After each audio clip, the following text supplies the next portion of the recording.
vamos a dar inicio. Muy buenas tardes, doctora, muy buenas tardes a todos los ponentes. Bienvenidos a este segundo ciclo de ponencias que es organizado por el Cuerpo de Instructores del Departamento de Fisiología, pues al que denominamos Hablemos de Salud Metabólica. Y bueno, en esta segunda ponencia de la tarde de hoy, vamos a hablar sobre el manejo de insulinas en la diabetes mellitus, para lo cual pues tenemos el gusto de contar con la presencia de la doctora Esperanza Valentín Reyes, médico endocrinólogo. Muy buenas tardes, doctora, bienvenida. Gracias, buenas tardes. Antes de comenzar, buenas tardes, doctora. Antes de comenzar, le recordamos a los ponentes mantener su cámara y su micrófono apagados, y que si llegan a generarse algunas dudas en el transcurso de la ponencia, pues pueden escribirnos en el chat para que al final sean respondidas por... doctora, le cedo la palabra. Muy buenas tardes. Gracias, buenas tardes. Siempre es un gusto estar en estos eventos. Me encanta, ya lo saben. Ok, muy bien.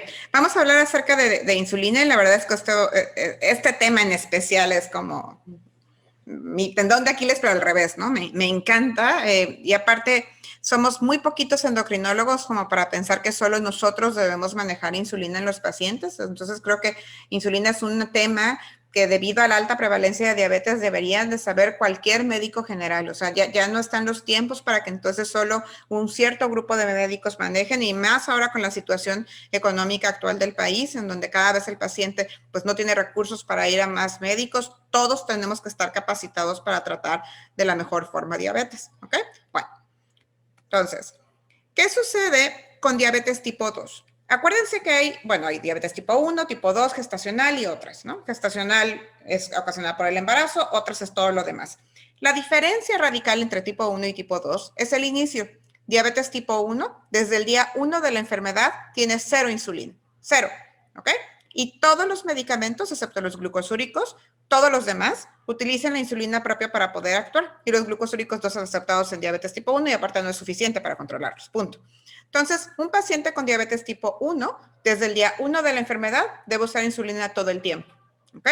En cambio, un paciente con diabetes tipo 2 es pelear entre resistencia a la insulina favorecida por la obesidad y déficit de insulina, pero conforme pasan los años se va acabando su insulina, ¿no? Entonces, esta es la historia natural de diabetes tipo 2, en el que tienen resistencia. Sí puede ser que se mantengan con resistencia porque pues siguen teniendo sobrepeso u obesidad, pero la célula beta, que es donde se produce la insulina, va disminuyendo su función, y eso va haciendo que el paciente, haciendo lo mismo, comiendo lo mismo, cada vez va a tener glucosas más altas, ¿ok? Entonces, la historia natural de un paciente con diabetes tipo 2 es que si vive lo suficiente, va a usar insulina, punto. Y eso es parte de la educación que debemos darle a los pacientes, para que vayamos quitando mitos de que ponerse insulina es el final de los tiempos, de que ya se va a morir, etcétera. Mientras más joven se diagnostica alguien con diabetes tipo 2, más joven se va a acabar el páncreas por sentido común, y es más probable que use insulina. No, evidentemente, si diagnostican diabetes tipo 2 a los 90 años, bueno, difícilmente se le va a acabar el páncreas tan rápido, porque a lo mejor le gana su expectativa de vida antes. Pero si le diagnostican diabetes tipo 2 a alguien de 15 años, definitivamente esperas que va a usar insulina, y joven, ¿ok? Lo cual no es malo, es un tratamiento más. Bueno, para poder entender el tratamiento con insulina, es importante que en palabras muy sencillas logremos entender la secreción normal de insulina del páncreas. Lo que tienen que entender es que el paciente al que le voy a dar insulina es una sustitución. O sea, yo le voy a dar algo que el paciente no tiene, que es insulina. ¿Ok? Por eso se quitó el término de insulino dependiente, porque entonces se malinterpreta que es algo que yo dependo como si fuera maligno, ¿no? Y que entonces me lo debería de quitar, y no es así. Es algo que no tengo y me lo tengo que poner. De hecho, si no me lo pongo, me muero. ¿Ok? Entonces, yo tengo que saber cómo se secreta la insulina de forma normal en el cuerpo, porque el ideal sería que yo tuviera una sustitución igual a la que produciría mi páncreas natural, ¿no? Ese sería el mundo idóneo de la sustitución de insulina. Entonces, recuerden que la secreción de insulina que la vida media de la insulina dura de 3 a 5 minutos. Entonces, es una chulada, ¿no? 3 a 5 minutos se elimina, 3 a 5 minutos se elimina, 3 a 5 minutos se elimina, ¿ok? Y que entonces, imagínense, cada 3 a 5 minutos hay una insulina diferente circulando en la sangre, ¿ok? Recuerden que la glucosa va a la célula beta del páncreas y es la que directamente estimula la secreción de insulina. Cuando uno come también están HIP y GLP-1, las incretinas, ¿no? Pero bueno, aquí hablamos realmente de la parte glucosa célula beta, ¿ok? Entonces, ¿qué sucede? Que uno produce insulina con sin y a pesar de las comidas, y eso es para mantener mi glucosa que se llama de ayuno, entre comidas, etcétera. Eso que es normalmente menor a 100, ¿no? O sea, si ya pasó el periodo posabsortivo, yo debo tener periodo de una glucosa de ayuno que es menor a 100, ¿no?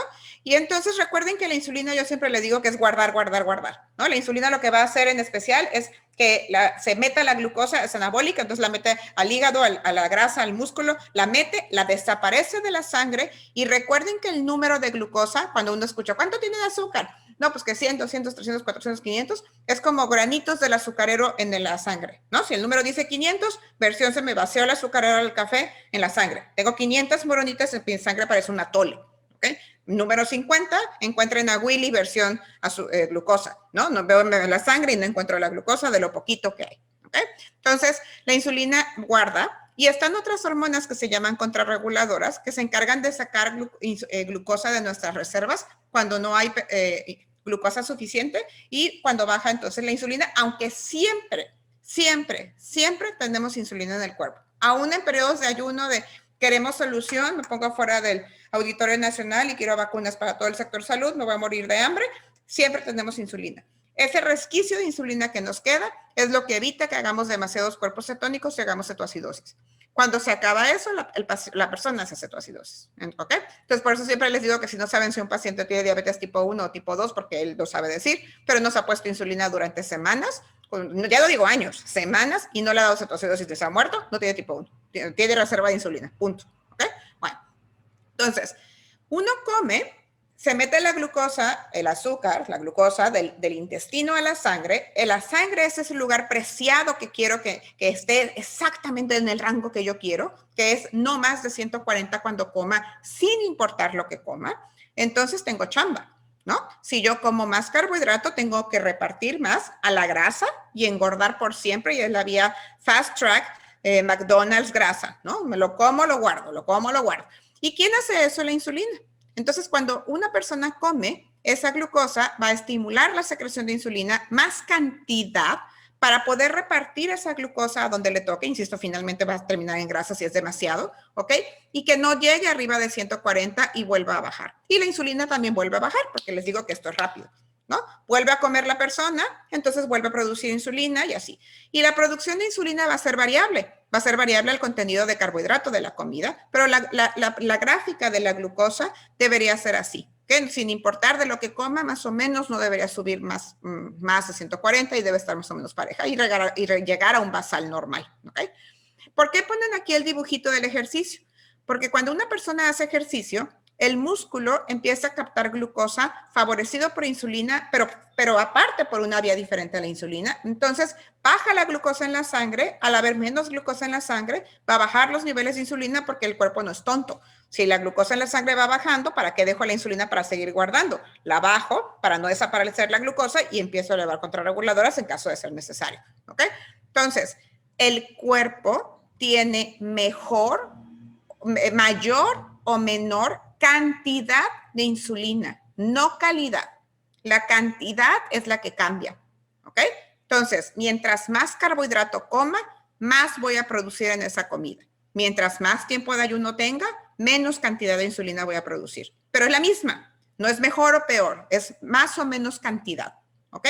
Y entonces por eso es que vamos a ver ahorita las divisiones de insulinas, porque este azul es como una insulina que uno produce con sin y a pesar de las comidas, a la que le vamos a llamar basal, si le llamáramos como un conjunto, ¿no? Que, insisto, es diferente molécula, ¿no? Cada 3-5 minutos diferente proteína, ¿no?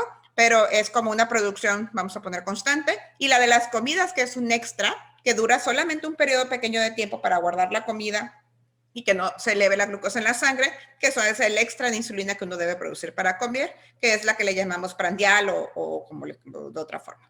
Bueno, hay las insulinas, entonces, ¿qué quiero hacer? Insisto, sustituir a la persona. Apréndanse eso. Yo quiero hacer eso que acabo de ver.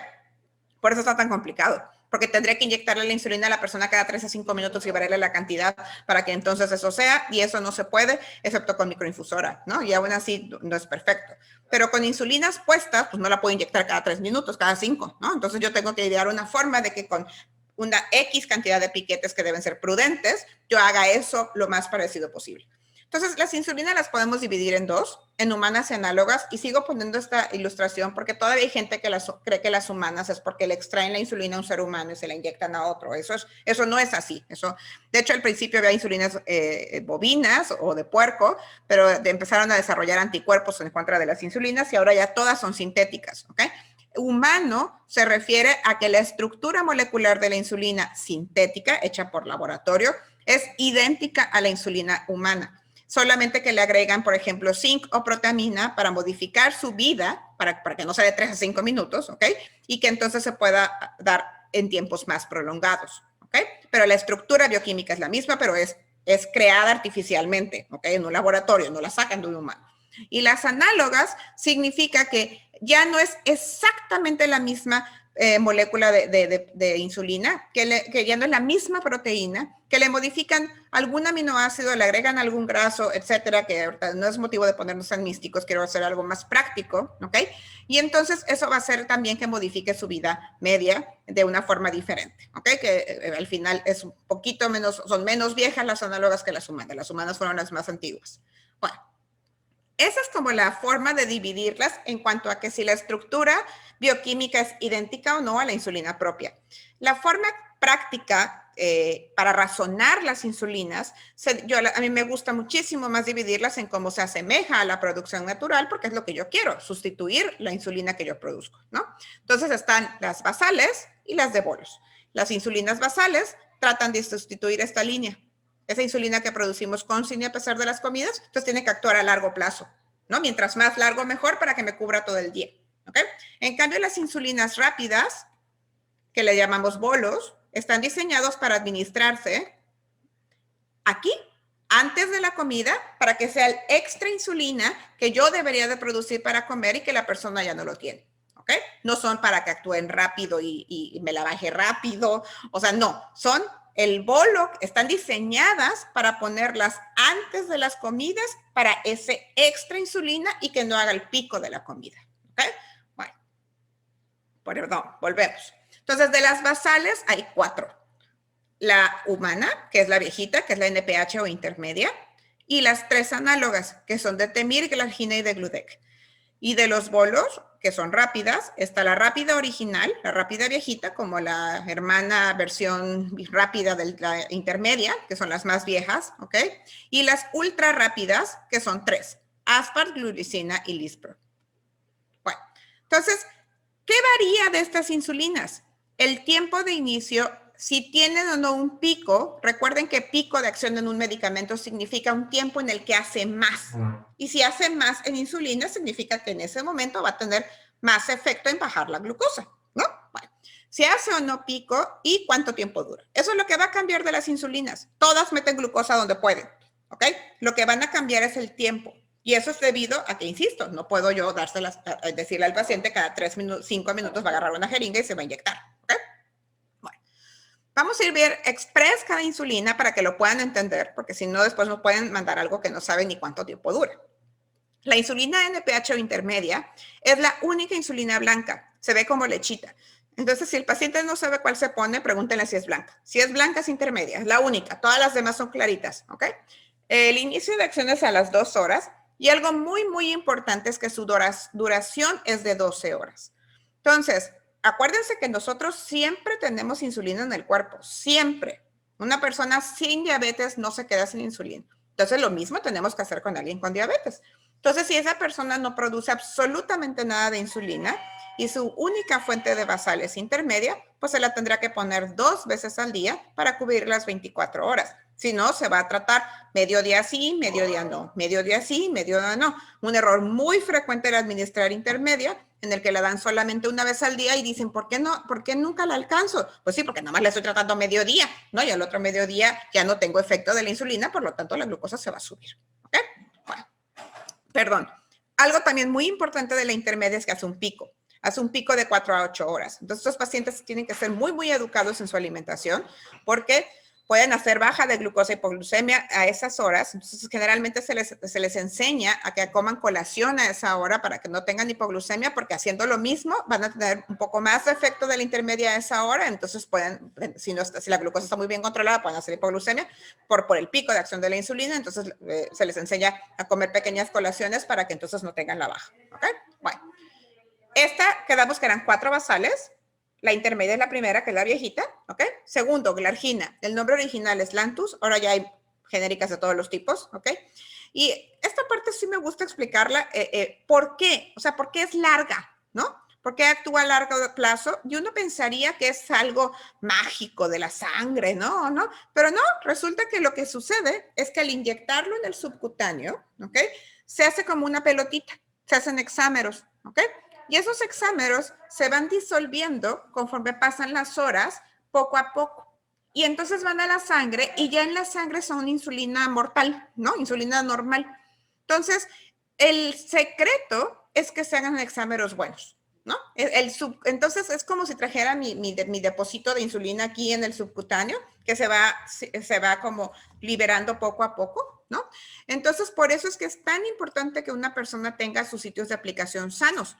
Porque si entonces el sitio de aplicación resulta que está con lipohipertrofia o con alguna cosa, entonces no va a tener esta forma normal, no va a absorber normal, y eso es una causa muy frecuente de problemas con la glucosa debido a mala absorción de la insulina porque el sitio de aplicación está mal, ¿ok? Bueno. La glargina no hace picos, la glargina dura 24 horas en teoría. A muchos pacientes con diabetes tipo 1 no les dura las 24 horas, entonces sí se vuelve un problema porque tienen que usar 2 inyecciones de glargina para cubrir las 24 horas. La ventaja con intermedia, que no hace picos, por lo tanto no tienen el riesgo de hipoglucemia intermedia, o sea, con el intermedio de la acción que tienen con glargina. Bueno, que tienen con intermedia y que no tienen con glargina, y no puede combinarse con otras insulinas. De hecho, las únicas que se pueden combinar es que yo agarro una jeringa y pongo 2, son en intermedia rápida, las viejitas. De ahí en fuera, todas las demás, aunque se las pongan a la misma hora, no se deben de combinar. Tienen que ser 2 piquetes, ¿ok? Bueno, como vieron que no llegaba a las 24 horas, como que le echaron más ciencia, ¿no?, a la farmacocinética de esto, y entonces dijeron cómo hacerle, y entonces se dieron cuenta que si concentraban más la insulina, para que ustedes sepan, prácticamente todas las insulinas en México, excepto esta, vienen uno en uno. ¿Qué quiero decir? Que 1 mililitro trae 100 unidades de insulina, ¿ok? Las plumas traen 3 mililitros, traen 300 unidades, ¿ok? Esta forma de glargina, que es glargina como la que acabamos de ver, pero una glargina más concentrada, a la que le llaman U300. ¿Por qué? Porque 1 mililitro trae 300 unidades. Vieron que al hacer eso, se formaban hexámeros más grandes, pelotas más grandes, y era más estable a la hora de que liberaba la insulina del subcutáneo, y entonces sí llegaba a las 24 horas forzosamente. Entonces, la ventaja de U300 de glargina, U300, que el único nombre comercial es Toujeo porque no ha perdido patente y solo hay en pluma, como viene la ilustración, es que ahí sí no hay duda. Le dura a las 24 horas y no hace pico, entonces facilita mucho el tratamiento de la basal, ¿no? Bueno, entonces la pluma trae 450 unidades porque trae 1.5 mililitros y quedamos que cada mililitro trae 300 unidades.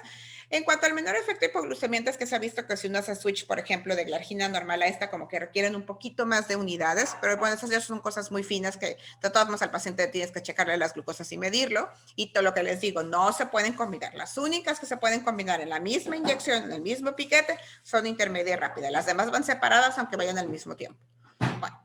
Otra, tercera basal, ya vimos NPH, vimos glargina que tiene 2 versiones, glargina 100 normal y U300 que es Toujeo.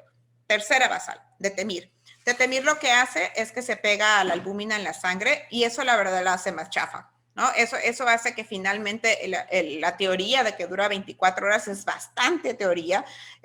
Más de la mitad de los pacientes con Detemir no les dura las 24 horas la acción de la insulina. Pero es muy interesante porque es la única insulina que no cambia su depósito subcutáneo, que su forma de que se haga soltando lento es que ya va viajando en la sangre, pero va pegada a la albúmina y entonces al soltarse de la albúmina es que ya hace su efecto habitual. Y el pico que realmente de Detemir es muy pequeño, o sea, la que se hace pico es de las basales, es NPH. O sea, no hay discusión, el pico de Detemir es pequeño, pero bueno, el problema es que al no durar las 24 horas, es cara de Temir, entonces se vuelve como una, yo les digo que es como una NPH fancy, ¿no? Porque entonces de todos tienes que picarla 2 veces. Obviamente a caballo regalado no se le ve colmillo, si se la regalan en algún hospital uno se hace todo, ¿no? Pero bueno, si el paciente la tenía que comprar, definitivamente no le conviene más comprar alguna de las que duran 24 horas seguro y se ahorra el engorro de tener que ponerse 2 basales, 2 inyecciones de basal. Bueno, y de Gludec, que es la de más larga duración, el nombre comercial es Tresiba, solo hay Tresiba, no ha perdido patentes, solo viene en pluma, ¿ok? Esa lo que hace es que entonces ya son multiexámeros, o sea, ya son megapelotas en el subcutáneo, entonces se libera aún más lento y es la de la vida media más larga, dura 40 horas. No se puede poner un día sí, un día no.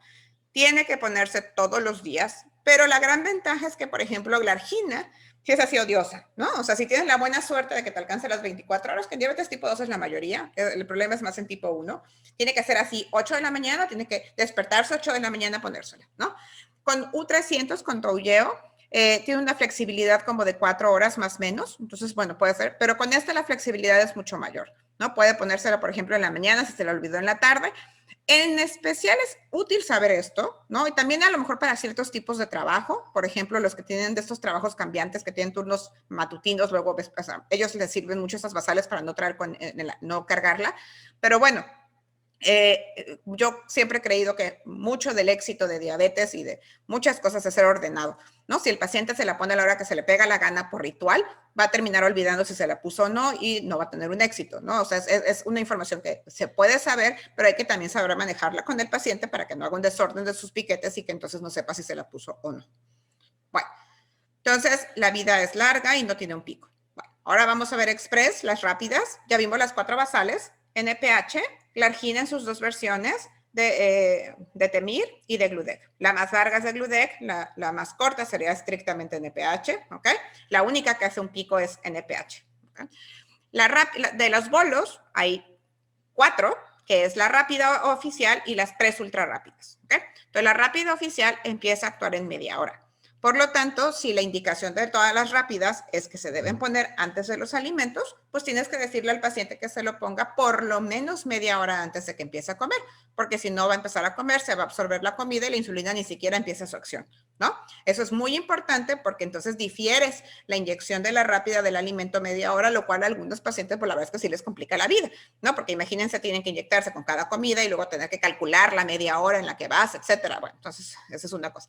Otra, el pico es de 2 a 4 horas, ese a lo mejor no es tan malo porque puede coincidir con el del alimento, depende de qué alimento sea, pero el problema es la duración, dura 5 a 8 horas. Ese momento ya la comida ya está en la grasa mega empacada, ¿no? Entonces, si estas pacientes pueden hacer hipoglucemias tardías, ¿no? Después de las comidas, porque siguen teniendo efecto de la rápida, pero ya esa comida ya la guardaron en donde tenía que estar, ¿no? Y más si están con intermedio, entonces son pacientes, insisto, que tienen que estar muy, muy bien educados en cuanto a los horarios de las colaciones y de las comidas, porque ellos sí forzosamente tienen que comer colaciones, ¿ok? Bueno, y las ultra rápidas, la gran ventaja es que son iguales, ¿no? O sea, le echan porras una a otra, pero sinceramente yo les digo que son totalmente switchables, son iguales las 3. Asparglucina y Lispro, ¿no? Que serían Novorapid, Chorant y Humalog, el nombre comercial de cada una. El inicio es de 5 a 15 minutos, y la duración es de 2 a 4 horas, entonces el riesgo de hipoglucemia posterior es mucho menor porque se acaba el efecto. Y algo que se ha cambiado muchísimo en la medicina en los últimos años es que, bueno, y dando mis cursos de insulina lo di hasta hace un par de años, todavía lo decía, que deben de ponerse la insulina ultra rápida cuando ya esté el paciente sentado a comer, y lo que se ha visto sobre todo en los últimos 2 años es que no, que les va mejor si se lo ponen unos 15 minutos antes por este inicio de acción, ¿no? Entonces eso ha visto que empareja más los picos, entonces que empareja más el inicio de acción de la insulina con el del alimento y que empareja más las 2 gráficas y hace que no haga tanto pico y que no tenga menos probabilidades de hipoglucemia posterior al alimento, ¿ok? Bueno, esto es como un resumen, que ya los vimos. Hay unas premezclas que yo les digo homemade, ¿no? Entonces, por ejemplo, pacientes que están con rápida e intermedia, sí, como les digo que esas sí se puede mezclar, es las únicas que se pueden mezclar. Entonces, pero primero tienes que cargar, es en jeringa, porque los 2 son frascos, Entonces tienes que cargar es una jeringa, ese es el chiste, que te ahorras un piquete, ¿no? Entonces primero tienes que cargarla rápida, es súper importante enseñarle al paciente eso, que primero debe cargarla rápida y posteriormente la intermedia. Si cargan la intermedia y después la rápida, contaminan la rápida con la intermedia y el problema es que ahí sí le quitas, o sea, el problema es que no va a ser rápido y no va a tener el efecto que quiero para la comida y el efecto lento pues ya lo tengo de por sí con la otra, ¿ok? Entonces muy, muy importante eso. Ya que se premezclan, se tienen que inyectar, o sea, no le puedes dejar la jeringa preparada a una paciente y sus 3 jeringas y que se las ponga después cuando quiera, ya preparadas se tienen que poner máximo en 15 minutos, ¿ok? Y obviamente entonces, ¿quién manda en la hora de aplicación? Pues es la porción rápida, ¿no? Se tiene que poner entonces 30 minutos antes del alimento, en este caso, ¿no? Entonces, por ejemplo, estos pacientes pues se ponen intermedia y rápida antes de desayuno y antes de cena, por ejemplo, por la INPH, y ya valorar después en la comida si requieren. Y hay unas mezclas ya de venta, que ya vienen así en la pluma generalmente, que son Numalog Mix. Cuando ustedes vean el número después del mix, es porque tienen una porción lenta y una porción rápida. Entonces, la parte más pequeña de esa mezcla es la parte rápida. Por sentido común, requiero generalmente un poco más de lenta que de rápida, ¿ok? Y la Humalog, si dice 25, entonces 25% de Lispro. Y la parte lenta es una insulina que no se vende suelta, es una insulina especial para las premezclas que solo dura 12 horas. Entonces, si usan de estas premezclas, para si quieren cubrir la basal completa, son 12 horas. Perdón, se me olvidó poner Rhizodec. Rhizodec ya es de Gludec con su rápida, con Aspart. Entonces, esa sí sería la única premezcla que la basal se podría, o sea, que como inyección de basal se puede usar una vez al día. Obviamente la porción rápida pues solamente cubriría una comida, ¿no? En el momento en el que se la pusiera.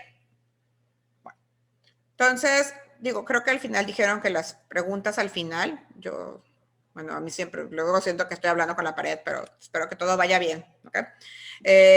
Vamos a ver entonces primero en diabetes tipo 2, que es obviamente nuestro grueso de pacientes, ¿ok? Ustedes tienen que saber que cuánto bajan los hipoglucemiantes la glucosa, ¿no? Y la suma de hipoglucemiantes, conforme ningún hipoglucemiante baja más de 1 de glucosilada, ¿ok? Sí, por favor, algo de dudas para el final, o por lo menos. Entonces, ningún hipoglucemiante en general les baja mucho más de 1% de la glucosilada, por mucho que digan los repres que sí, ¿ok? Y cuando vas sumando hipoglucemiantes, tristemente el efecto no es aditivo neto. ¿Qué quiero decir? Si yo tengo 3 hipoglucemiantes que bajan 1%, no baja 3, ¿no? Se va disminuyendo el porcentaje. Entonces, si ustedes están 3 puntos arriba de la glucosilada meta, no lo van a alcanzar con ninguna mezcla de hipoglucemiantes. Así le pongan 3, más de 3 es un suicidio, ¿no? Entonces, si el paciente está muy alto de glucosilada y ustedes lo quieren controlar con puro hipoglucemiante, el que está mal es el médico, no el paciente, ¿ok? ¿Por qué? Porque ya te está diciendo que está descontrolado, que no tiene insulina. Otra forma de darse cuenta que el paciente no tiene insulina es que la insulina es anabólica. Cuando se les acaba la insulina, se empiezan a consumir, porque como no pueden usar la glucosa y entonces no pueden guardarla, entonces empiezan a consumir grasa y músculo como fuente de energía alternativa, ¿ok? Porque no pueden usar la glucosa porque no tienen insulina y es la forma de usarla. Entonces, se empiezan a consumir. Entonces, cuando vengan un paciente que les dice que anda en 400 y entonces y está perdiendo peso, no necesitan ningún genio de la lámpara para saber que el paciente ya requiere insulina, ¿ok? Y que bueno, la verdad es que a mí me gustaría que las fueran haciendo independientemente de que las conteste al final, o no, quiero que quede claro, la administración continua de insulina es la forma en la que es porque una persona no tiene insulina. Entonces, no tiene ningún efecto malo o deleterio. ¿Cuál sería el efecto deleterio de administración de insulina posible? Pasarse de tueste y que el paciente haga hipoglucemia. porque no, obviamente, pues al no ser regulada propia por el cuerpo, pues uno la tiene que ir regulando y jamás va a ser lo mismo que cada 3 a 5 minutos cambiar su valor. Pero la administración de insulina no daña riñones, bueno, es que cada mito no los deja ciegos, no es el final de los tiempos, o sea, no, es una sustitución. Entonces, más bien, acuérdense que la primera causa de ceguera y de falla renal en México es diabetes descontrolada, no su tratamiento. El tratamiento está diseñado para control, uso indefinido, incluyendo la insulina, ¿ok? Y un paciente con diabetes tipo 2 sí puede hacer cetoacidosis si ya lleva muchos años de evolución de la diabetes y ya se quemó toda la insulina. Un paciente con diabetes tipo 2 de 20 años de evolución puede comportarse como si fuera tipo 1, o sea, como que ya no tiene nada de reserva y requiere insulina para todas las comidas y para la basal. Esos pacientes, al no tener nada de insulina, sí pueden hacer cetoacidosis. O sea, la esencia de si haces cetoacidosis o no es si tienes insulina residual o no. ¿Ok? Pero bueno, también un tipo 1, si se está poniendo insulina, no va a ser cetoacidosis porque lo evitas con insulina puesta. Te la tienes que dejar de poner o quedarte insuficiente o algo así. ¿Ok? Espero haberles contestado. Si no, por favor, escríbanlo en el chat o al final lo hacemos más interactivo. Bueno. Entonces, así de fácil. Tengo un paciente que está descontrolado, está con sus hipoglucemiantes y no está controlado. ¿Cómo sé que no está controlado? Así como me pueden traer sus glucometrías, ¿ok? Perfecto, Constantino. Y si me traen sus glucometrías de ayuno, 300, 300, 300, o sea, por Dios, o sea, de verdad, sentido común, o sea, no está controlado. Y si está perdiendo peso, grita, me acabé mi insulina, ayúdame, ¿no? O sea, estrictamente hay que tener glucosilada inicial, o sea, pero si ya les traen los monitoreos de casa, que eso es muy frecuente, ¿no? Que es más fácil que traigan el monitoreo que traiga la glucosilada, y tú lo ves que se está caquético y que se está consumiendo de la diabetes, por Dios, apiádense de él, porque si no lo que les va a hacer es que a lo mejor les va a hacer cetoacidosis aparte, ¿no? Porque ya te está demostrando que no tiene insulina, entonces ese paciente te tienes que poner las pilas y ponerle insulina lo antes posible, ¿ok? Ok. La diferencia, Iván, es el tiempo. Diabetes tipo 1 va a usar insulina toda la vida, desde el día 1 de su enfermedad hasta que se muera. Diabetes tipo 2 va a usar medicamentos porque va a responder a ellos los años que le dure su respuesta. 10, 15, 20, ¿ok? Y después va a empezar a usar insulina y generalmente no arrancan con todo el combo de rápidas y demás, ¿ok? Va a depender de su reserva pancreática, genética y mala suerte, ¿no? Están los tipo 2 que se queman su páncreas súper rápido, ¿no? Y está el tipo 2 que le dura su páncreas eternamente y tiene 20 años con 12 hipoglucemiantes y controlado perfecto. Eso no es lo más frecuente, ¿no? ¿Ok? Pero entonces va a depender de eso, ¿ok? Sí, ahorita vamos a ver, pero sí se usa metformina. Yo les digo que los acompaña antes, durante y después de la diabetes, ¿no? O sea, así como un estandarte de paz. Acuérdense que metformina es el único tratamiento indicado en prediabetes. Entonces, por eso digo al antes, no lo digo por chisme, ¿ok? Exactamente. El punto de quiebre en el que el paciente se ve obligado a usar insulina, en el que no responde a hipoglucemiantes. Punto. El paciente se está tomando sus pastillas y anda en la nube de la glucosa. Así de fácil, ¿ok? Y esa, Liliana, qué bueno que me lo haces desde ahorita. ¿Sabes cuál termina siendo un criterio para escoger una insulina a otra? El dinero. Esa es nuestra realidad en México. Una pluma de Tresiba con 300 unidades está costando 500 pesos. Una persona con diabetes usa de basal, no sé, vamos a ponerle unas 30 unidades, 40. Entonces se puede gastar 3 plumas de Tresiba al mes, ¿no? Son 1,500 pesos. En cambio, la intermedia, aún comprada, vale como 150 pesos un bote de 1,000 unidades. ¿Okay? Entonces, tristemente, de Gludec, no, ¿cómo haces el cambio? Normalmente, si quieres, espérame tantito, Stephanie, ahorita te digo lo de NPH, nada más que ahorita que veamos, terminamos basal y ahorita me acuerdo, si no me acuerdo de la pregunta, me la recuerdas, Stephanie, ¿va? Ok, muy bien. Entonces, tengo al paciente descontrolado, esquema oficial mexicano, que no tiene nada de malo, pero es metformin 3 al día, glibenclamida 4 tabletas al día. Acuérdense que la dosis máxima de glibenclamida son 20 miligramos al día. que son 4 tabletas, ¿no? Porque las tabletas vienen de 5 miligramos, las acomodan como quieran. 1-2-1, 2-0-2, como quieran. La glibenclamida dura 24 horas. Es grosero darle 4 tabletas al mismo tiempo, ¿no? Pero en general se las pueden dar 2 en la mañana y 2 en la noche, que no hay ningún problema. Más de 4 tabletas ya no está indicado darle glibenclamida, aunque el paciente esté descontrolado. Igual, si el paciente, me toca muchísimo eso, paciente con 2 de metformin y 4 de glibenclamida, glucosas de 300, y solo le agregan otro metformin. O sea, eso es ridículo. Si ni siquiera el metformin, la dosis completa, tiene por capacidad de bajar glucosilada más de 1%, pues muchísimo menos va a bajarlo de los 300 con una sola más de metformin, ¿no? Perdón. Entonces, tengo ese paciente que ya no, que está amaneciendo. Ahora, ¿por qué un paciente amanece alto? ¿Porque cenó mucho? No forzosamente. Lo que yo comí ya lo guardé. ¿Ok? Claro que al final se ve influenciado, sobre todo mientras menos insulina tengan, les dura más tiempo porque no lo repartieron bien, entonces les dura más tiempo en la sangre. Pero en general, uno amanece con la glucosa que sacó de sus reservas. Yo siempre digo en esta parte lo mismo, que ojalá uno sacara las reservas de la grasa, porque entonces uno adelgazaría por dormir y entonces yo tendría mis periodos de dormir por 15 días eternos a ver si se adelgaza, ¿no? Pero no, ¿de dónde sale esa fuente de energía de los periodos de ayuno? Del glucógeno del hígado, ¿ok? Entonces, el glucógeno del hígado, acuérdense que el glucógeno es glucosa, glucosa, glucosa, glucosa, glucosa, echa la argota, ¿no? Entonces, cuando yo parto glucógeno, queda glucosa.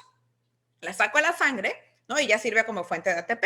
Acuérdense que todo esto es para obtener energía para las funciones celulares, ¿no? Entonces, si la persona amanece alta, significa que sacó mucho glucógeno del hígado, ¿ok? ¿Quién en la noche se vuelve como irónicamente contrario? Normalmente siempre le digo que es guardar, guardar, guardar, guardar, guardar. Bueno, no es como contrario, porque realmente yo quiero guardar el glucógeno en el hígado. Entonces, no quiero usarlo. Esa es la función de la insulina, guardar, guardar, guardar, ¿no? Entonces, cuando hay deficiencia de insulina en los periodos de ayuno, como en la madrugada, esa deficiencia de insulina no hace que entonces no pueda evitar sacar glucógeno de más, porque ella es la que lo frena, porque ella quiere que se guarde, ¿no? Y entonces vienen las contrarreguladoras que ellas quieren sacar. Entonces saco y saco y saco y saco. Entonces un paciente pudo haber cenado lechuga, ¿no? Y amanecer en 300. ¿Por qué? Porque no son los 300 de la lechuga, que obviamente no te va a subir nada la glucosa porque es agua. No tiene ni carbohidratos, ni nada. Pero lo que va a suceder es que no puede evitar sacar sus reservas de glucógeno y de hecho empiezan, los que están en consumo, por eso se consumen, porque como no tienen fuente de ATP de la glucosa, entonces, insisto, empiezan a sacar músculo o grasa y empiezan a consumirse de peso, ¿no? Entonces, si un paciente amanece alto, te dice que por lo menos en la noche no tuvo insulina suficiente. ¿Para qué? Insulina suficiente para que no sacara glucosa de forma del glucógeno del hígado, ¿ok? Entonces, lo primero que yo quiero controlar en alguien con diabetes, y lo que quiero es que cambien esta visión a que la glucosa es la cifra de la mañana, ¿no? La glucosa es una cifra diferente todo el tiempo, pero bueno, primero tengo que perseguir alguna, ¿no? Entonces, ¿cuál persigo primero? La del ayuno, pero no es la única, ¿ok? Entonces, pero si definitivamente si alguien amanece alto, ya valió. Va a estar alto todo el día, casi seguro, a menos que se sepa corregir, y eso es otro tema. No estoy hablando de alguien que apenas está aprendiendo, que quiero hacerle el switch a insulina. Entonces, ¿qué hago? Paciente descontrolado con metformin 2 o 3 al día y glibenclamida 4 al día. Bueno, pues entonces le voy a empezar lo que se llama insulina basal. ¿Por qué basal? Porque lo que yo quiero es que dure muchas horas, sobre todo en la noche, para que frene la salida de glucosa del hígado, que impida la ruptura de glucógeno y que no amanezca alto. Esa es la fisiopatología. Entonces, si mi insulina dura 12 horas, ¿a qué hora se la tengo que poner? En la noche, ¿no? Porque si se la pongo en la mañana, no va a llegar hasta la noche y yo quiero que lo cubra en la noche porque en la noche es cuando no quiero que saque la glucosa del hígado, ¿ok? Si yo tengo una insulina que actúa 24 horas como de Gludec, da igual si se lo pongo en la mañana, en la tarde o en la noche, porque va a cubrir la noche, que es mi intención inicial, ¿ok? Entonces, eso dependerá cuál escoger, la pregunta del millón. Insisto, tristemente, sí influye el dinero. La tendencia, obviamente, es a usar análogos, por mucho, porque no tienen el pico de la NPH, porque tienen una vida más estable, ¿no? Pero bueno, si no hay, pues no hay, ¿no? Entonces, por eso ustedes van a ver en los esquemas de inicio de insulina que siempre les ponen esto, de inicio basal nocturna, ¿ok? ¿Por qué basal nocturna? Porque están pensados en que vas a iniciar NPH y NPH dura 12 horas, entonces se la voy a poner en la noche, una dosis. ¿Por qué una dosis? Porque la tirada al principio es, yo le voy a dejar los hipoglucemiantes, le voy a dejar la metformina y la glibenclamida y le voy a agregar en la noche la insulina para la noche. ¿Y por qué le dejo los hipoglucemiantes? Porque le pido a todos los santos que algo le hagan y que le saquen insulina para las comidas, para que por lo menos solo se tenga que poner basal, ¿ok? El más barato, NPH. El mejor análogo, probablemente entre Toujeo y Degludec, sinceramente están igual. Digo, Degludec es más largo, pero al final no le vas a decir que se lo ponga cada 40 horas. Entonces, entre Toujeo y Degludec, sinceramente, les va exactamente igual de bien. Toujeo es un poco más barato. Luego tienen programas de apoyo y demás, pero están los dos. Toujeo está costando como casi los 400 la pluma, con 350 unidades igual. Entonces, sí es un poco más barato Toujeo, ¿no? Y ya le vas haciendo la suma. ¿Ok? Bueno.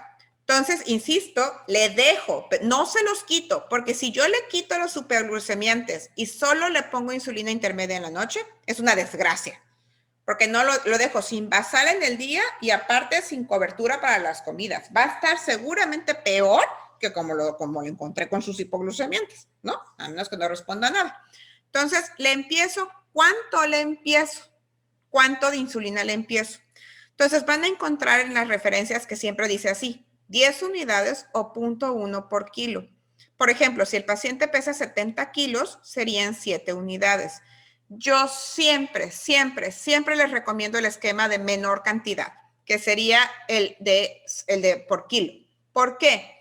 Porque el riesgo es que si por algún motivo me pasé de tueste y el paciente romper el mito de que se ponga insulina, o sea, yo de plano en el consultorio los pico para que no se me vayan, literal porque no se me vayan vivos sin ponérselo, ¿no? Entonces tienes que romper todos estos tabús, todos estos mitos, incluso tu propio miedo al principio porque nunca has puesto, ¿no? Entonces, si tú con la primera aplicación el paciente te hace hipoglucemia, con la primera puesta jamás se la va a volver a poner, porque va a decir porque las hipoglucemias se sienten muy feas, el paciente siente que se muere. Entonces, si con la primera puesta el paciente siente que se muere, jamás se la va a volver a poner. Pierdes al paciente, que es lo de menos. Hay otros 1,000 millones de médicos aparte de ti, pero el paciente pierde su oportunidad de oro de controlarse, porque no va a volver a ponerse insulina y seguro lo necesitaba. ¿Ok? Entonces, le pones, por ejemplo, 7 unidades. Si es NPH en la noche, si es glargina, yo también diría en la noche, Degludec, Degludec, Degludec o Toujeo puede ser mañana o noche, ¿no? Y de Temir también noche, porque no dura las 24 horas. Le pones en la noche y ¿a qué hora le van a checar la glucosa? ¿Para qué se la puse en la noche? Para que el paciente haga menos destrucción de glucógeno en la noche y saque glucosa. Entonces, ¿cuál es mi meta de ponerle esa insulina basal inicial que amanezca bien? Entonces, ¿qué le voy a pedir al paciente? Que se cheque la glucosa con el glucómetro, ¿ok? En la mañana, ¿ok? Ay, perdón, esto ya lo expliqué, perdón. Ay, perdón, mira, esto ya lo había puesto, perdón. Ok, ya. Entonces, que se cheque en la mañana, todos los días, ¿ok? Y va a ir haciendo una listita. Ahorita en este momento histórico, solo quiero que se cheque en la mañana. ¿Para qué lo martirizan picándose 100 veces al día si apenas le voy a controlar ayuno? No vale la pena martirizarlo. Acuérdense que también es todo. Obviamente hablo en diabetes tipo 2, por eso lo tenía con hipoglucemiantes, ¿no? Bueno, entonces lo dejo con su metformina y glibenclamida. Le agrego, por ejemplo, intermedia en la noche, 7 unidades, ¿no? Y se empieza a notar. Y entonces, ¿qué va a pasar? Si el paciente amanece alto, ¿qué voy a hacer? Subirle. Si el paciente sigue amaneciendo alto, lo voy a subir, ¿ok? ¿Cada cuánto hago los movimientos de insulina? Cada 3 días, ¿ok? Entonces, pero no cada 3 días se checa la glucosa. La tiene que checar diario porque lo que ustedes van a ir viendo es un patrón, generalmente va a ir bajando, ¿ok? Y si por algo me pasa de tueste, que es que esté en menos de 70, o depende de la meta que ustedes le pongan al paciente, porque pueden ponerle una meta diferente, por ejemplo, 80 o incluso 90, si es muy mayor, 90, 130, por ejemplo. Entonces, esa es la meta de ayuno que deben de... la NPH, muy bien, Rodolfo, excelente pregunta. Normalmente le dices que se la ponga aproximadamente en la noche y no importa si ya cenó a esa hora o no, porque yo no cubro comida. Yo cubro la producción de insulina, de glucosa de la noche. Entonces, lo que importa es la hora, no la relación con el alimento. Importaría la relación con el alimento si fuera rápida. ¿Ok? Entonces, generalmente les dices 10 de la noche y aparte para que el pico de acción de la insulina intermedia coincida con el pico de secreción de cortisol de la noche y tenga menos riesgo de hacer hipoglucemia nocturna. Esa es también la explicación fisiopatológica de por qué le dices 10 de la noche. ¿Ok? Espero que me haya quedado claro, Rodolfo. Entonces, el paciente, entonces, ¿cuánto le subo? ¿Ok? Va igual, van a encontrar muchísimos esquemas.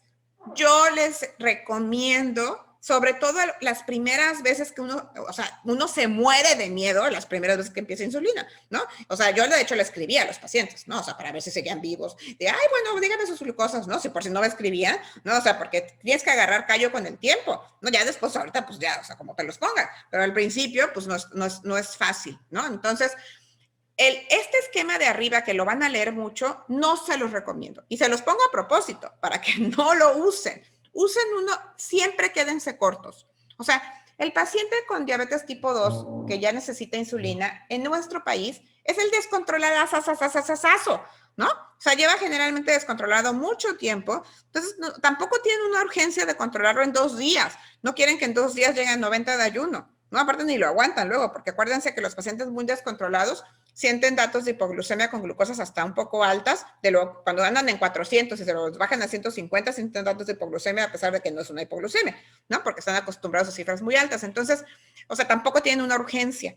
Entonces, yo les recomiendo el esquemita de abajo, así, mayor de 140 o de 130, si ustedes ponen el tope de 130, que es como lo ponen generalmente las guías ADA, el límite superior deseable de meta de la mañana, incrementan 2 unidades arriba de 130, ¿no? En cambio, si está arriba de 180, incrementan 4 y se van bien pianito. No tienen prisa. Lo que sí tienen que hacer es pegarse al paciente, ¿no? Entonces, si es un paciente que que pueden hacerlo, lo que yo les aconsejo o que yo hago es que le digo que me mande por WhatsApp los glucosas, me los mandan cada 3 días en ajuste de dosis, ¿no? Eso es porque me dedico a ver la privada, ¿no? A lo mejor en la institución, pues no es factible, no le puedes dar tu celular a toda la humanidad. Entonces, lo que he visto que hacen colegas míos es que tienen su día de glucosas, su día de ajustes de insulinas. Entonces, por ejemplo, sobre todo en centros de salud más pequeños donde toda la gente vive muy cerca y que no es un martirio ir, ¿no? Entonces, les dicen que ese día van, ¿no? Y les ajustan la insulina. Y la otra es por teléfono, o sea, literal, llamada telefónica y que a lo mejor no cada 3 días, pero cada semana le hagan el ajuste. Porque si ustedes se le empiezan basal y no le ajustan, no les va a servir de nada. Tienen que hacer el ajuste, ¿ok? Entonces, ejemplo, paciente le empecé con 7 unidades y ya, a los 3 días les pone 250, 240, 260. No, pues no, definitivamente no está bien. Entonces le vas a decir que ¿qué? Que le aumente 4, ¿no? Entonces, ¿sabe qué, señora? A partir de mañana se va a poner 11 unidades de intermedia, igual a las 10 de la noche, y se va a seguir checando en la mañana y me avisa en 3 días. Sí, doctora. 200, 210, 205. No, pues todavía no. Entonces, otra vez, como está arriba de 180, ahora le voy a poner 15 y me avisen en 3 días. 150, 160, 155. Ahí vamos, ya casi, ¿no? Entonces ahora nada más le voy a subir 2. Se va a poner 17, ¿ok? Y así hasta que les dice 120, 110, 100. Lo logramos. En ese momento le dicen, se queda. Porque es muy frecuente que dicen, ay, pues ya se corrigió, ya lo curé, como si fuera gripa, ¿no? Y pues no, evidentemente acuérdense que lo estoy sustituyendo de algo que no tiene. Si yo se la quito, pues no la tiene y se va a volver a trepar, ¿no? Entonces quiere decir que ya por fin encontraron la dosis de basal con la cual le controlan la glucosa de ayuno, ¿ok? Bueno, entonces, para esta parte, yo les recomiendo a quienes empiezan insulina 90-130. Las guías ADA ponen 80-130, pero a mí no me gusta como el filo del peligro, sobre todo porque la verdad es que en tipo 2 generalmente vienen súper descontrolados desde muchísimo tiempo. Entonces, con 80 te la están casi recordando de que se sienten súper mal. Con 90 incluso también. Entonces, la verdad a mí me gusta mucho 90, pero el límite superior sí 130. ¿no? Y a lo mejor al principio ya me conformo, que no, bueno, cuando ya están en 120 y tantos ellos se sienten reyes y tú te sientes la mejor doctora del universo, ¿no? La verdad es que aparte el paciente cambia, deja de estar catabólico, se le llena el cachete, o sea, de verdad, de esas cosas que da gusto hacer en la vida, ojalá se animen a usar insulina, con la basal que empiecen, les salvan la vida a muchos pacientes, no tienen idea, y es fácil, nada más es cosa de ir agarrando el callo, y les digo, con el margen de seguridad de empezarle de a poquitos, no hay pierde, aunque tardes mucho que un mes, digo, ya va descontrolado toda la vida, ¿no? Entonces, para este tema, les recuerdo dos definiciones, una cosa que se llama fenómeno del alba. Les recuerdo que despertar es un trauma, ¿no? Como todos sabemos, ¿no? Despertar es horrendo, ¿no? Entonces, no, despertar realmente sí impacta en el cuerpo, entonces tienen que activarse las contrarreguladoras, especialmente el cortisol. Entonces, una persona que no tiene la capacidad de regular esto porque la insulina no la tiene, entonces, entre el cortisol, la hormona del crecimiento, va a subirle su glucosa para despertar, o sea, como de la madrugada para despertar, y eso va a hacer que se eleve más de lo que tenía en la madrugada. Eso se soluciona aumentando la dosis de insulina de la noche, ¿no? Obviamente no tanto que haga la hipoglucemia, digo, evidentemente aquí está como muy exagerado el fenómeno para ser didáctica, no es tanto, ¿ok? Pero sí, el remedio es poner más insulina. Pero hay una cosa que se llama Somogy. Les quiero decir, por si no saben, que cada vez que hace un paciente una hipoglucemia, viene un rebote, siempre, siempre. Entre lo que come, si no está bien educado, peor, y lo que sacan las contrarreguladoras y al final el paciente sale de esto, siempre viene un rebote, ¿no? Entonces, el rebote es que tiene glucosa alta después. Entonces, lo que puede suceder es que si el paciente hace hipoglucemia en la noche, puede ser, y pues vive, ¿no? O sea, no se muere. Entonces, rebota para la mañana, llevan ese alto.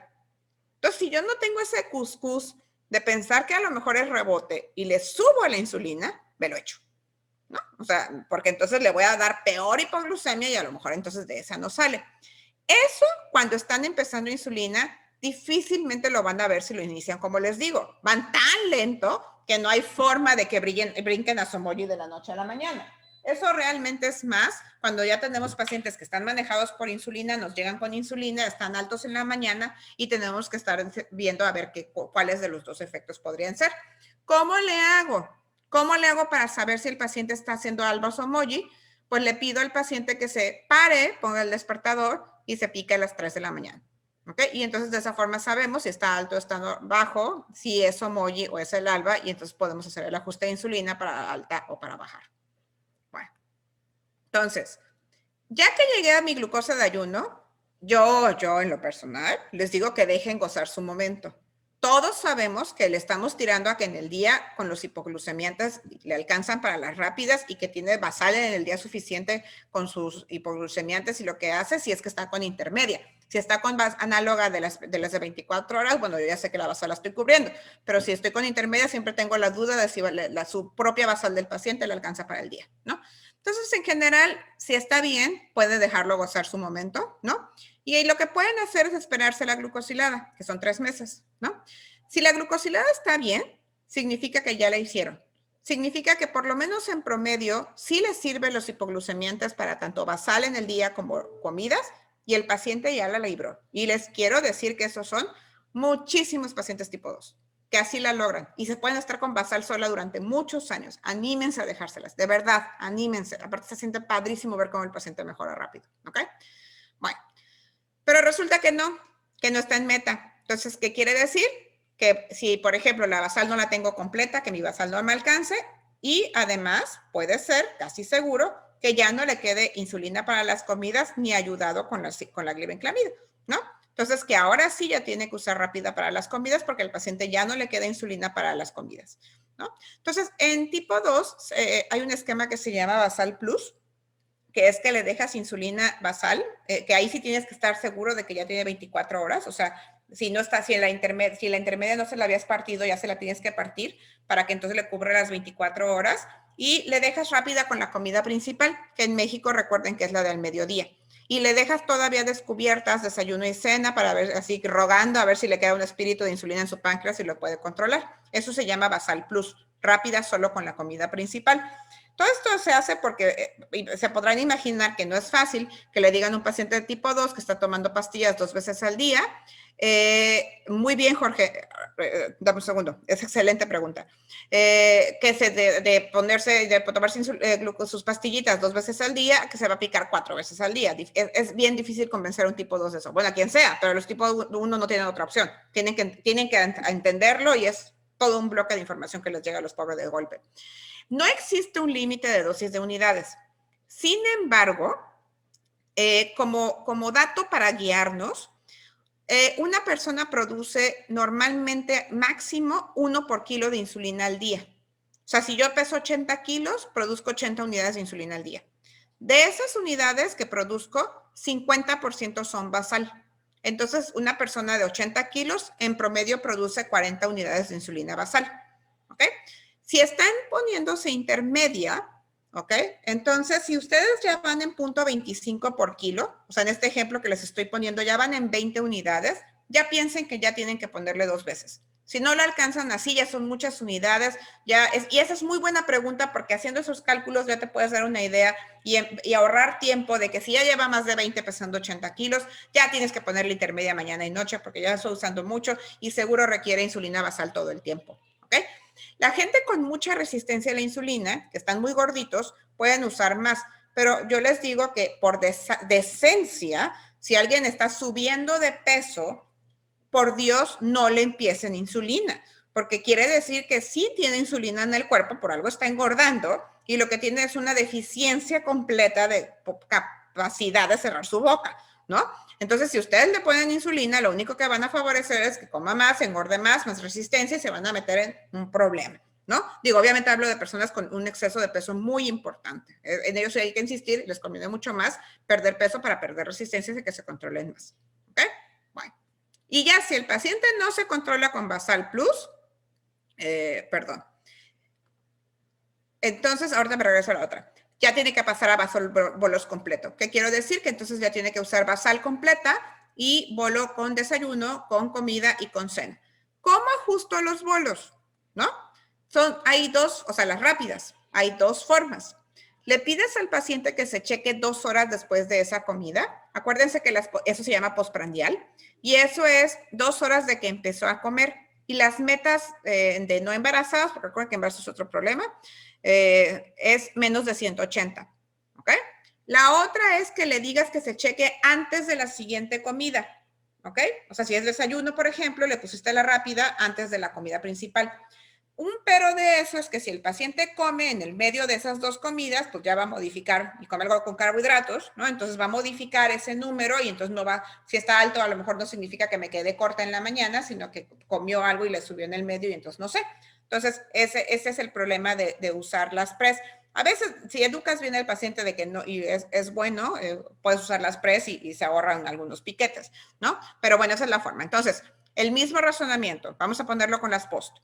Paciente que yo quiero que esté con post de 180 o menos. Y le empiezo 3 o 4 unidades porque eso es lo más que empiezo de rápida. Empiezo muy poquito en tipo 2. No estoy hablando de tipo 1, tipo 2.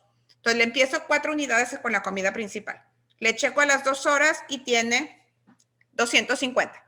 Entonces le tengo que subir. ¿Cuánto le subo? Ahí sí le subo muy poquito porque empecé muy poquito. Entonces le subo 1 o 2 unidades, 2 unidades, por ejemplo. Y así se van cada 3 días hasta que ya logran que baje del 180 y ya tienen su comida cubierta. ¿Cuál es el problema de la comida? Que esas comidas deben tener, excelente pregunta, Constantino. Dame un minuto. Que todas las comidas ¿qué es lo que determina la cantidad de insulina que uno produce normalmente en una comida? El contenido de carbohidrato.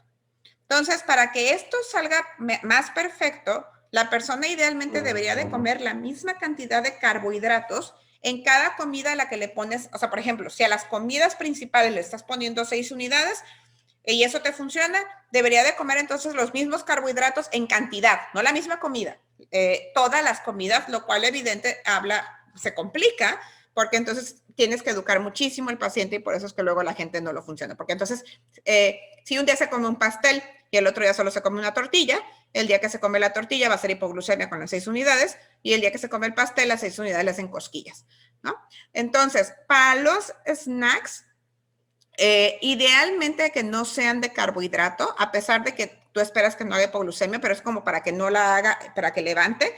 Y puedes, por ejemplo, pedir que coma, por ejemplo, nueces, almendras. Esos son súper buenos snacks porque es grasa, no le sube mucho la glucosa, pero como que hace que al final le termine subiendo después y aguantan, ¿no? Porque si le metes mucho carbohidrato en los snacks, entonces va a ser otro pico y entonces va a ser una desgracia. De pico de glucosa a pesar del pico de insulina, ¿no? Entonces no debe ser. No, no es igual con todos los pacientes. Si el paciente tiene mucha insulina residual, o sea, no está con insulina, por ejemplo, le puedes decir que coma lo que quiera, ¿no? O sea, por poner un ejemplo, aquí estoy hablando de gente que ya no tiene insulina, ¿ok? Bueno. Entonces, ok. Lo que les decía de la dosis, la basal es 0.5, ¿ok? Y la sulfonilurea, porque esta parte como que nunca quedó, que bueno, Constantino, si no, ahorita me dice si no quedó claro.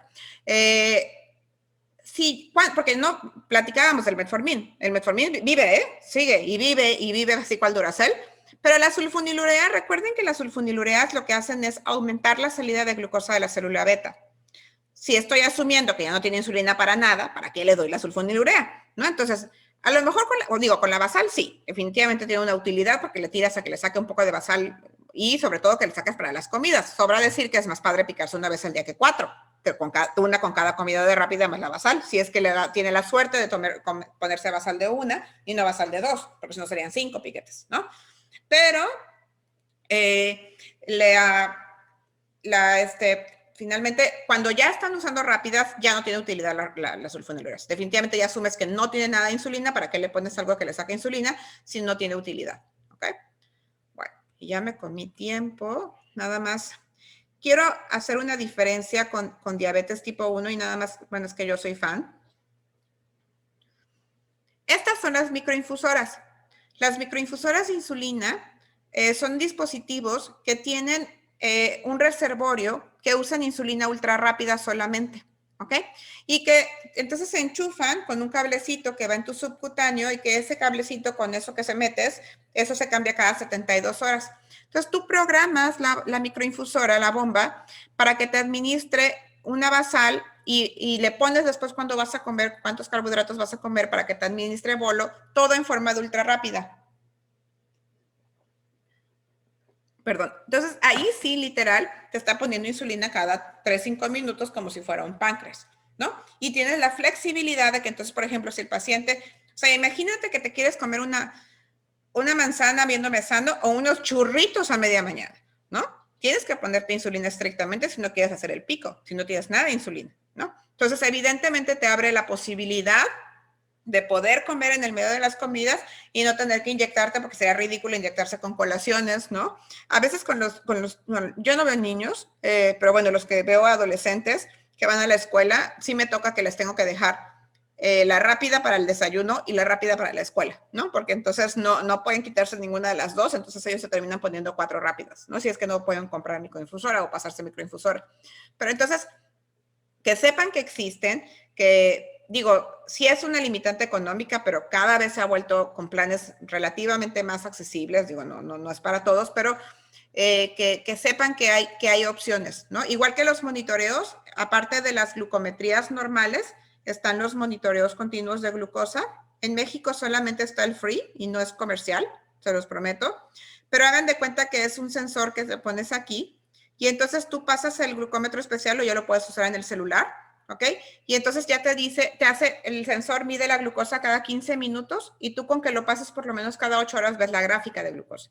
Entonces se podrán imaginar que es una chulada, porque de esa forma si sabes la tendencia de la glucosa, si sube, baja, porque baja, le ayuda al paciente a saber qué alimentos le sube, qué comidas no, etcétera, y a ti te ayuda más fácil a saber qué hacer con las cifras, con las unidades de insulina, ¿no? Las microinfusoras ya tienen su propio sensor que se acopla, que eleva muchísimo el costo de los insumos. Estos son aparatos independientes que no se conectan con la bomba de insulina, solo sirven para monitorear glucosa, pero son una herramienta que cada vez usamos más porque le modifica la visión del paciente. No, Rodolfo, si no usa basal bolos. O sea, la microinfusora solo se recomienda en una persona que ya no tiene insulina, que se tiene que poner rápida con todas las comidas y basal. Porque si nada más usa basal, es una inyección al día y no vale la pena traer enchufada la cosa 24 horas, porque tienes enchufada para dormir, para todo, ¿no? Para un piquete al día que te vas a dar, ¿no? Entonces tiene que ser un tipo 2 que ya esté con basal bolos como si fuera tipo 1, o sea que ya se agotó toda su reserva de insulina. En eso sí está indicado usar microinfusoras, sí, sí tiene las posibilidades económicas, como bien dices. En tipo 1, en el mundo de los ideales, en todos, ¿no? Bueno, si estamos con intermedias todavía a estas alturas, hasta en tipo 1, porque no alcanza, es muy complicada la situación económica, ¿no? Que sí influye definitivamente en nuestro trabajo como médico. Acuérdense que es que lo que le damos al paciente lo pueda costear. No se lo vamos a pagar, pero tampoco podemos ser irreales, ¿no? Humalog, todas las ultra rápidas, que son Humalog, que es la Lispro, ¿ok? Novorapid, que es Aspart, y Chorant, que es bulicina, se administran igual.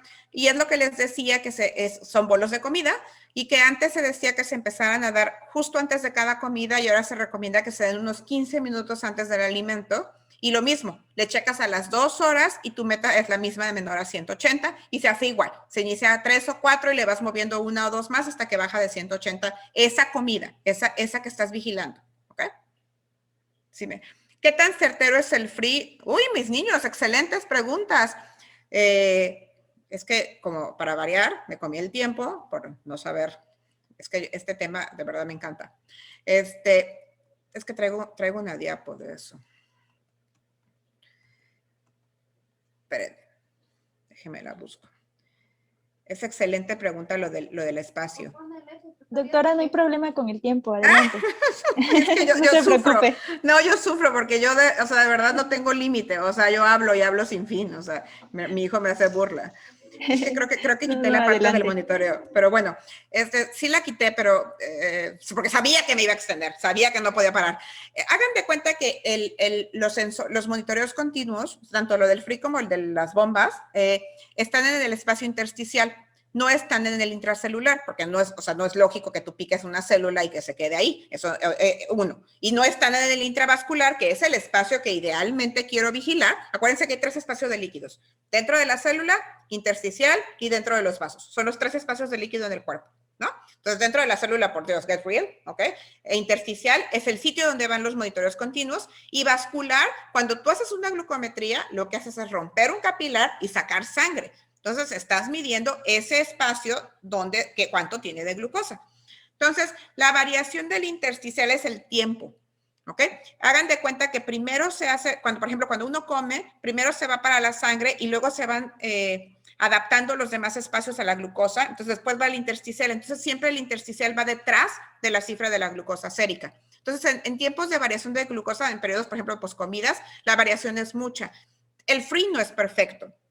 Por ejemplo, en glucosas bajas, luego ya se aloca, ¿no? Ya pone que tiene 50 cuando realmente tiene 70, también en muy altas, luego se aloca, ¿no? O sea, definitivamente, y hay gente a la que no sé por qué no le lee bien, ¿no? O sea, no sé si tiene un brazo diferente, o sea, pero en general, es una herramienta excelente. Y lo único es que tú tienes que entender que tienes que cambiar la visión del free a las glucometrías.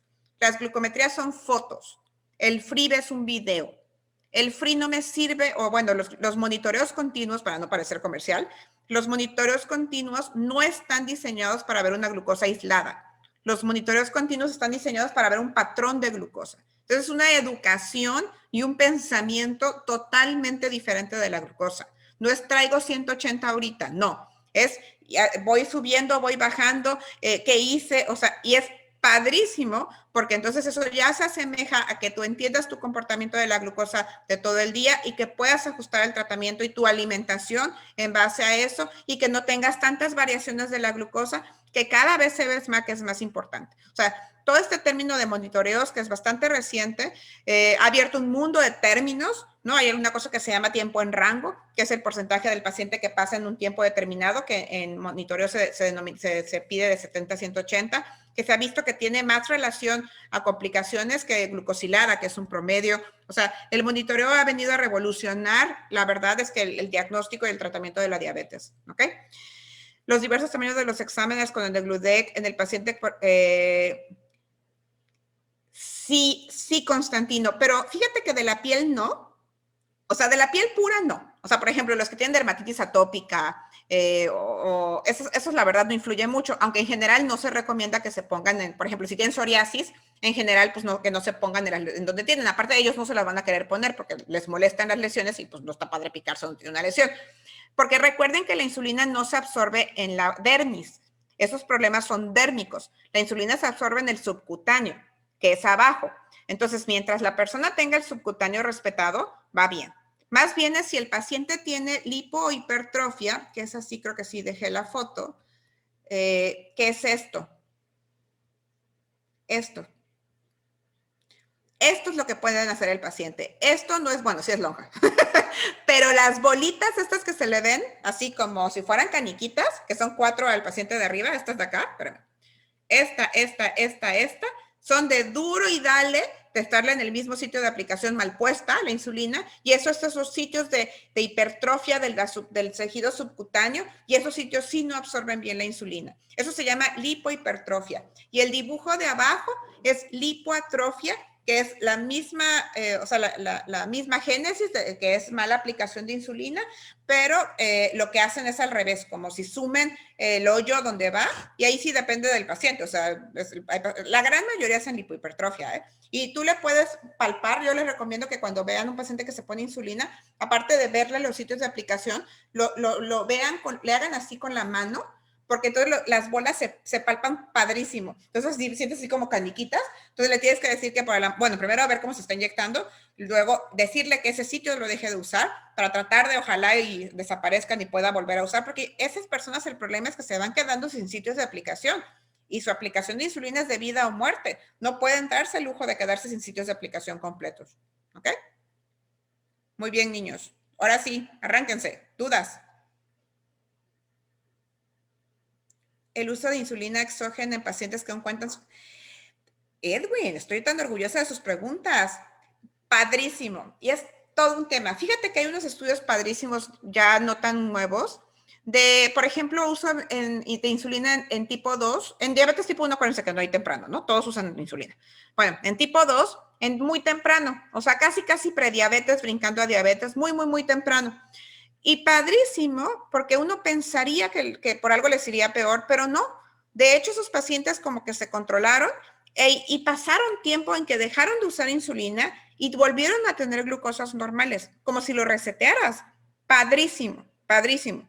Y hay más de un estudio así, no millones, pero hay varios. El problema es que en la vida diaria difícilmente alguien te acepta ponerse insulina con glucosas de 120, 126, que es el criterio de diabetes, ¿no? Y siempre te da el frío que te haga la hipoglucemia y que te cubras de gloria, ¿no? Y que entonces por obsesiva, ¿no? Y aparte que realmente el 80% tienen sobrepeso u obesidad, y en el mundo ideal, si bajaran de peso, eso solo al disminuirle la resistencia a la insulina, mejorarían su utilización de insulina propia y podrían incluso volver a glucosas de sano mediante una forma menos invasiva. Pero sí, hay estudios padrísimos que no hay momento malo.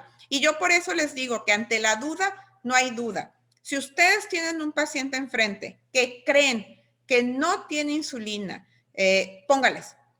Es mejor que les sobre a que no se la pongan y les haga cetoacidosis. ¿Ok? Sí, el miedo del médico, del paciente, de todo el mundo. Efectivamente. Las insulinas inhaladas, bueno, hubo el primer bloque, por eso no se los puse. Hubo un primer bloque que salió del mercado, ¿no? Porque hacían daño pulmonar. Y ahorita en Estados Unidos ya hay una.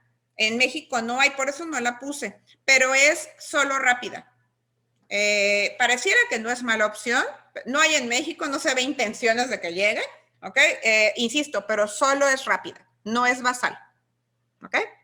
No hay en México. No se usa mucho, así que yo me imagino que tampoco se lee tan buena. ¿Okay?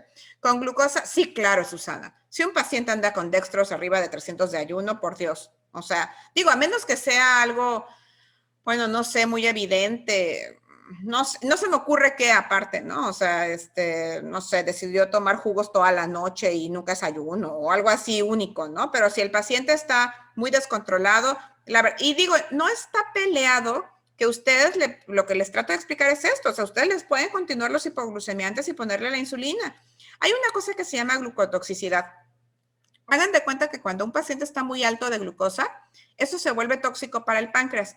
Y yo les digo que como si lo mensara, o sea, como si el páncreas dijera, ay, ya no quiero, ya no juego, ya, lo poquito que hacía lo dejo de hacer, ¿no? Entonces ahora sí ya valió y deja de funcionar, ¿no? Pero sí tiene función de la célula beta, solo que ya como que dice, no puedo con tanta glucosa.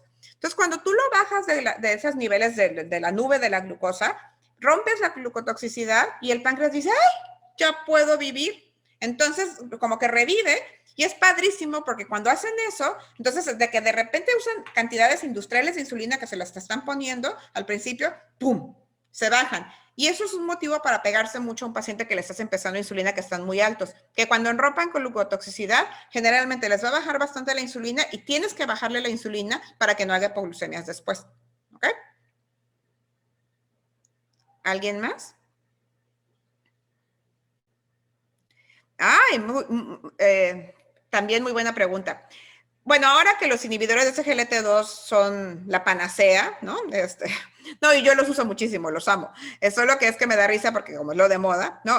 Porque disminuyen el riesgo cardiovascular, porque ahora están indicados en insuficiencia cardíaca, porque, bueno, tienen múltiples indicaciones y fuera del control de la glucosa, ¿no? Que es lo padre de los. Entonces, los pacientes que usan insulina tipo 2, como generalmente son pacientes de muchos años de evolución, la tristeza es que generalmente ya tienen complicaciones cardiovasculares, ¿no? No debería ser, y eso sí quiero abrirles la mente, que un paciente de larga evolución de diabetes no debería estar complicado. Así los vemos porque los manejamos mal, ¿ok? Pero no es obligatorio que lo haga. Entonces, pero si el paciente ya tiene cardiovascular, entonces generalmente sí le puedes dejar el SGLT2 como para protección cardiovascular y le pones la insulina. Sí se ha visto que los que usan SGLT2 requieren dosis menores de insulina. Entonces, por ejemplo, a lo mejor la pregunta, o la forma de verlo más padre es al revés. Está con insulina basal, por ejemplo, o con insulina la que quieras, o basal es más fácil de razonar, porque es una, y le empiezo el SGLT2, generalmente requieren menos insulina. Entonces hay que decirle, si está muy bien, incluso bajarle un poquito. Si está descontrolado, pues lo esperas para que no vaya a ser hipoglucemia asociada al SGLT2. La técnica completa, es que les digo que como me dio el calambre, ok. De hecho, yo los inyecto, yo les digo que yo los inyecto en el consultorio. O sea, no se me van así, si no, no pueden. Las jeringas de insulina o las plumas, porque hay las dos formas, tienen agujas de 4, 5, 6. Bueno, las jeringas solamente tienen 6 y 8. Eso se refiere a la longitud de la aguja, ¿ok? Entonces, las 8 son unos dardos. Por favor, no las usen, a menos que sea obesísimo, mórbido, y si usan insulina en obeso mórbido, les discutiría bastante por qué la están usando, ¿no? Entonces, en general son 4, 5 y 6. Esas insulinas, esa longitud, están diseñadas para que sean, la técnica de aplicación sea totalmente perpendicular al sitio de aplicación, ¿ok? Entonces, limpian la piel, preparan la aguja o la pluma y tienen que ponerla como si fuera un dardo, ¿ok? O sea, tienen que ponerla totalmente perpendicular al sitio de inyección, o sea, por ejemplo, así, ¿ok?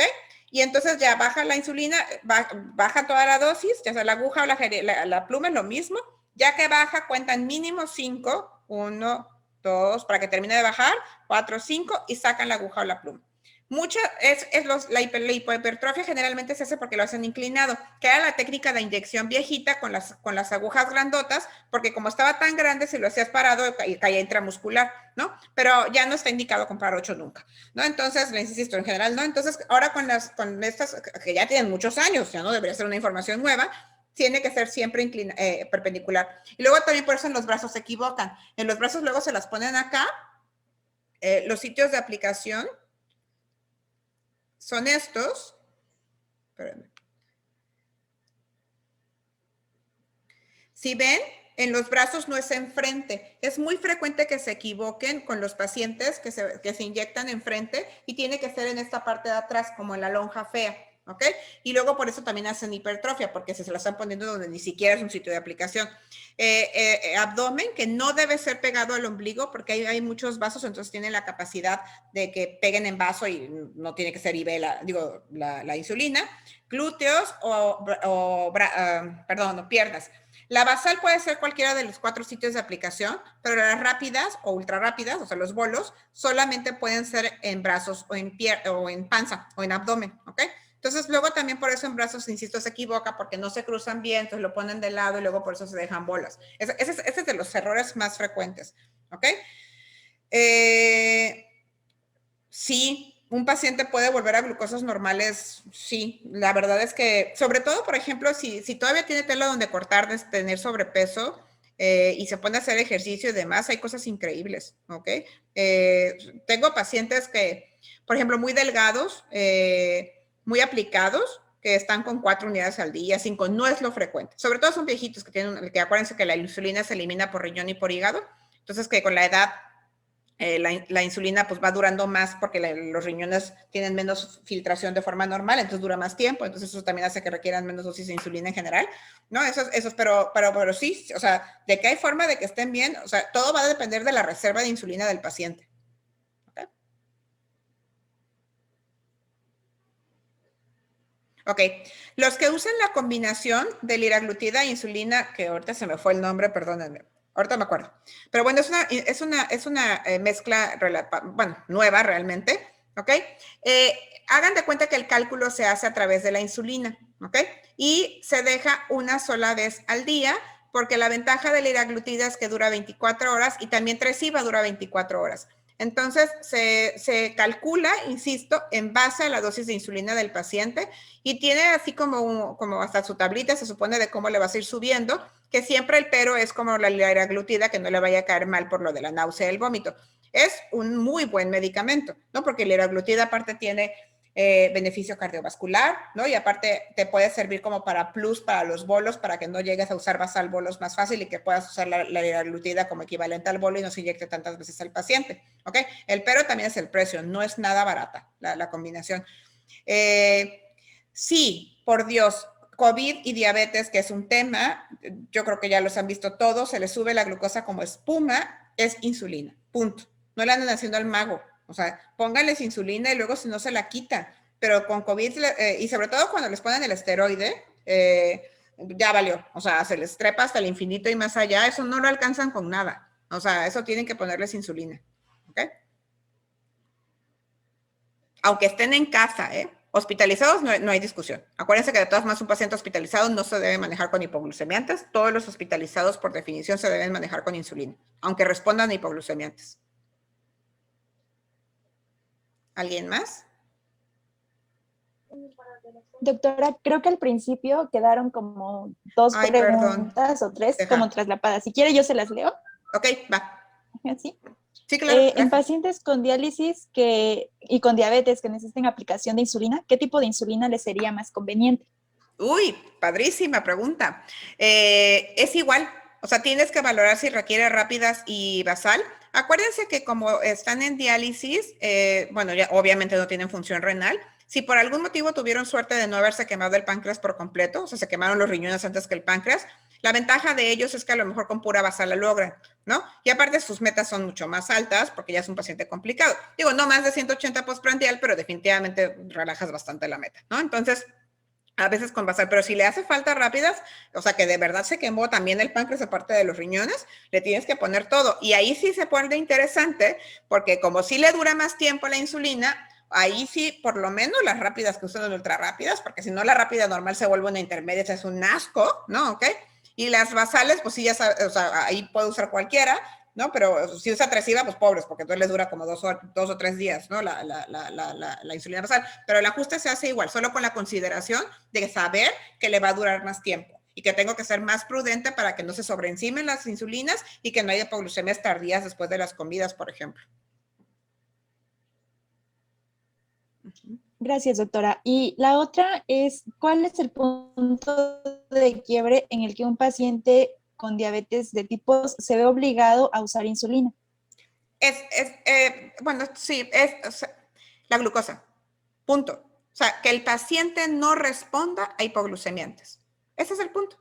O sea, yo me tomo las pastillas y ese esquema puede ser los 20 miligramos de glibenclamida con las 3 de metformin, glucosas arriba de 250, 300. No le piensen, aunque aún sin glucosilada, necesita insulina. No se va a controlar con un tercer hipoglucemiante. Punto. ¿No?